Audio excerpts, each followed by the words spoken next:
নমস্কার, আমি কবিতা, কবিতার কলতান থেকে আমার চ্যানেলে সবাইকে স্বাগতম। বড়দেরকে প্রণাম জানাই, ছোটদেরকে অনেক অনেক আদর আর ভালোবাসা জানালাম। আমি চলে এসেছি এখন হ্যাশট্যাগ আমরা সকলের আজকের বিষয় নিয়ে। আজকের বিষয় মনের দরজা চ্যানেল রুনাদি বিষয় দিয়েছে। বিষয়টা হলো যে সময় বড় শিক্ষক।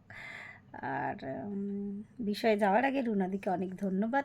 কথাটা একটা ছোট্ট কথা, কিন্তু সত্যি ভীষণভাবে জীবনের সাথে ওতপ্রোতভাবে জড়িত একটা কথা।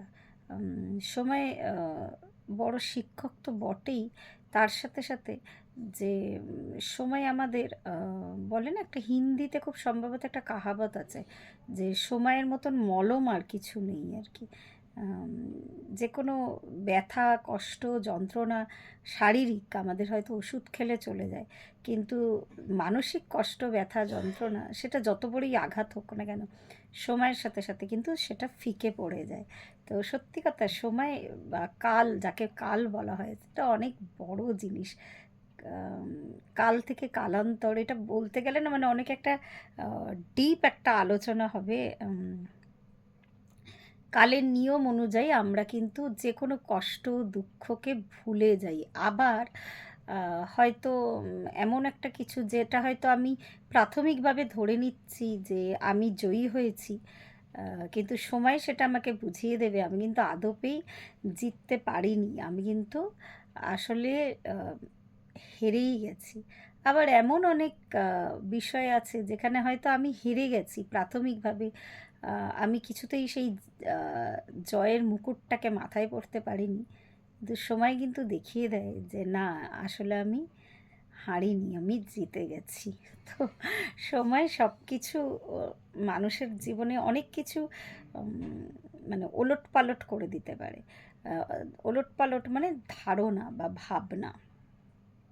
সময়ের সাথে সাথে আমাদেরও, যে কোনো মানুষেরও যত বয়স বাড়ে না, তখন যে কোনো অনেক সময় এরকম হয় যে কোনো দুঃখ বা কষ্ট প্রথম প্রথম খুব আঘাত দেয়, সেটি কিন্তু সময়ের সাথে সাথে কি হয়, মানুষ কিন্তু এটাকে সহ্য করতে শিখে যায়। আবার এমনও হয় যে কোনো একটা ভীষণ অপ্রিয় জিনিস, সেটা হয়তো মানে এমন যে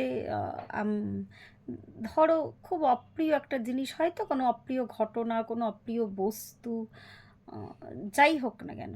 যেমন আমি আমি আমার ক্ষেত্রে একটা উদাহরণ দিই, খুব হাস্যকর লাগবে হয়তো ব্যাপারটা শুনতে। আমার রান্নাঘরটা আমার, এর আগে আমি বহুবার বলেছি, একদম স্পেস কম। আমার খুব কষ্ট হতো প্রথম প্রথম রান্না করতে, কিন্তু আমার রান্নাঘরটা পাল্টায়নি। সময়ের সাথে সাথে আমি ওটাকে ভালোবেসে ফেলেছি। এখন মনে হয় যেন ঠিক আছে, চলো, যতই হোক আমারই তো জিনিস, যেরমই হোক না কেন আমি কিন্তু চালিয়ে দেব। সময়ের সাথে সাথে সব কিছুই সত্যি সত্যি চেঞ্জ হয়। খুব অপ্রিয় বস্তুও কিন্তু প্রিয় হয়ে যায়। আবার এমন অনেক মানুষ আছে যারা হয়তো প্রথম জীবনে, যাদেরকে আমার ভালো লাগতো না, বা আহ, যখন আমার মানসিকতাটা অন্যরকম ছিল, তখন হয়তো তাদেরকে ভীষণ অপ্রিয় বলে মনে হতো, বা একদমই মানে দেখতে পারতাম না, এরম নয় যে আমি তাদের সাথে কোনো খারাপ ব্যবহার করতাম, মানে তাদের আহ, মানে উপস্থিতিটা আমার কাছে একদমই ভালো ছিল না।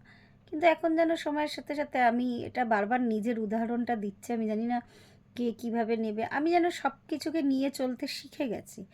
বা তার বাঁকা কথাগুলো, তার বাজে ব্যবহারগুলো, আমার মনে হয় সময়ের সাথে সাথে যে আমি এগুলো মানতে শিখে গেছি যে ওই মানুষটা ওরমই থাকবে, ওকে চেঞ্জ করা দায়িত্ব আমার কাছে নেই। কিন্তু সেই দায়ভার বা দায়িত্ব বা সেই ভার সেই মানুষটাও দেয়নি আমাকে, ঈশ্বরও দেয়নি। যেটা দিয়েছে সেটা হচ্ছে নিজেকে চেঞ্জ করার দায়িত্ব বা দায়ভার।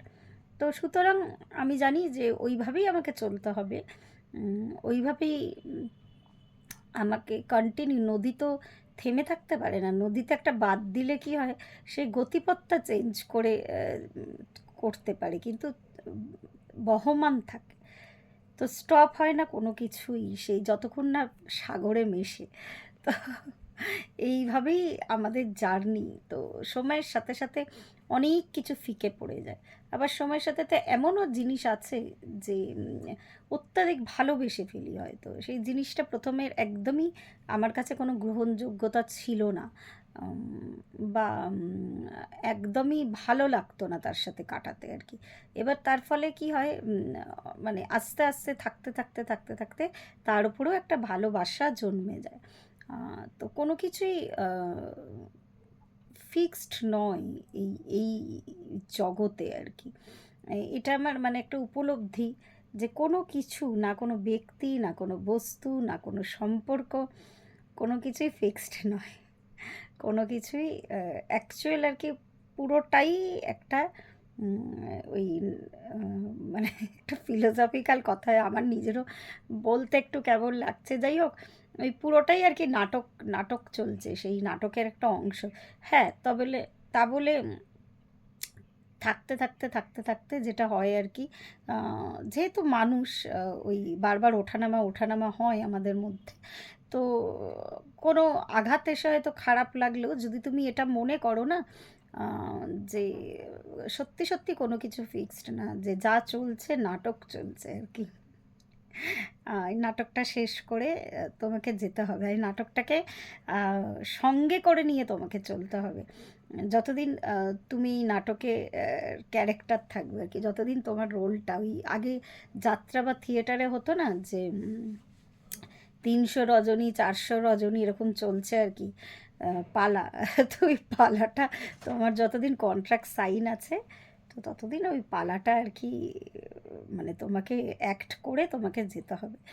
তো ওই মানে যেটা হয় আর কি, কাল, হ্যাঁ, তো কালের নিয়মে বা কালের চক্রে সবাই আবদ্ধ। যেদিন তুমি মানে এই রিয়েলাইজেশনটা করতে পারবে, সেদিনই কালের ঊর্ধ্বে উঠতে পারবে।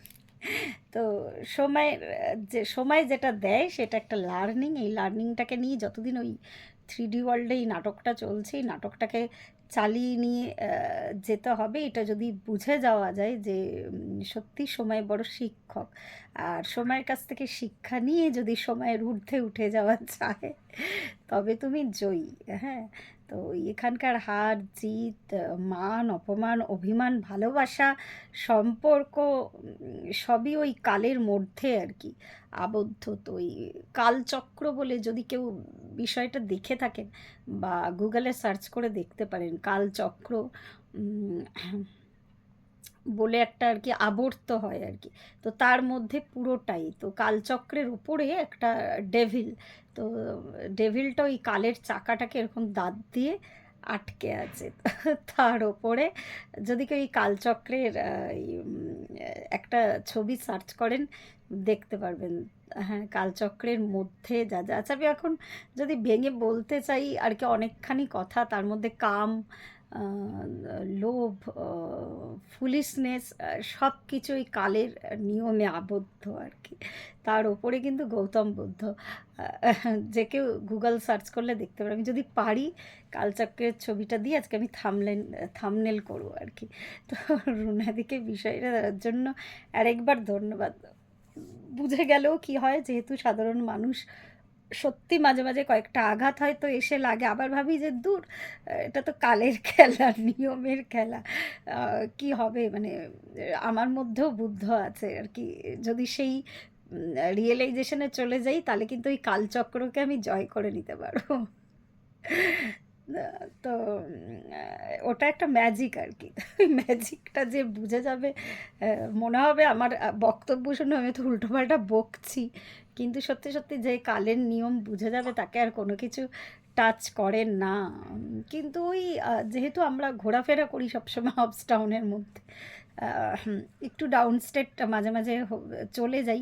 আবার যখন ভাবি যে না, আমি তো এইরকম এরকমভাবে আমি ভাববো না, আমি কেন এরকম ভাবছি, আমি কেন কষ্ট পাচ্ছি, আমার তো কষ্ট পাওয়ার জন্য তো আমি তৈরি হয়নি, আমি আনন্দে থাকার জন্য তৈরি হয়েছি। তো তখনই টক করেই কালের ঊর্ধ্বে পৌঁছে যাওয়া যায়।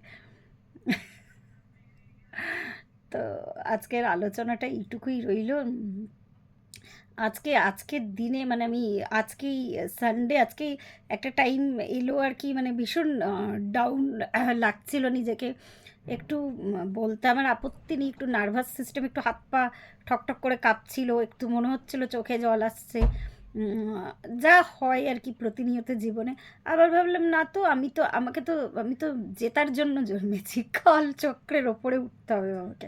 তো সবকিছু মিলিয়ে যখন আমি এইভাবে ধ্যান লাগাই বা এইভাবে ভাবি না, তো টক করেই ও কালচক্রের ওপরে উঠে যাই।